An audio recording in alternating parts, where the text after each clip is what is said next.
Bapak Ibu hadirin yang kami hormati, selanjutnya kita dengarkan bersama sambutan dan arahan penjabat Wali Kota Banda Aceh kepada Bapak Adi Surya STMI. Bapak Ibu sekalian, kita ketahui saat ini tuntutan pelayanan semakin tinggi.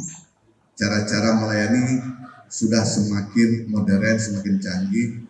Media sosial, media elektronik, teknologi membuat kita makin mudah.